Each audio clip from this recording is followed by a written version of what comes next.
China has an important part to play in the international governance of AI.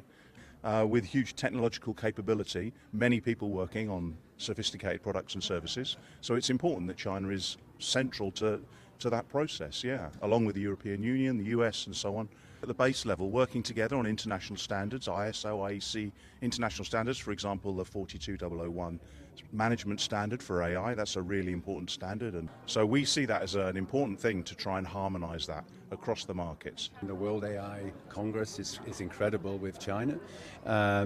What we have been doing, I'm working in the United Nations Industrial Development Organization, and we have a very, very strong cooperation with China. In Africa, we have very strong support from China there in establishing a center of excellence in Ethiopia. Why? Helping in terms of technology, in terms of upskilling of the individuals, helping us in terms of the local innovation ecosystems, and bringing this innovation and technology to the people that frankly need it the most. China is one of the leading countries in AI development, right? I think the emergence of DeepSeek made a lot of noise in the US, in Europe, as a key frontier model that was released on the market. China takes an open source approach to AI development, but there's a key question here is open source how and open source when. A lot of the AI capabilities that we develop are quite dangerous as well. They can be misused, they can lead to terrorist attacks. So the question is, when do we open source certain models and what is the type of regulation that we can put in place to decide this? And China is also a leading figure in developing regulation in this regard.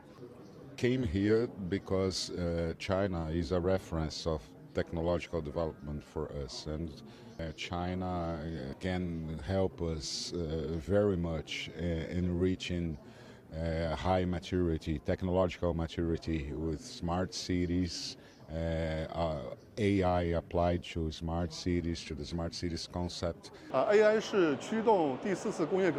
AI is a once-in-a-century opportunity driving the fourth industrial revolution.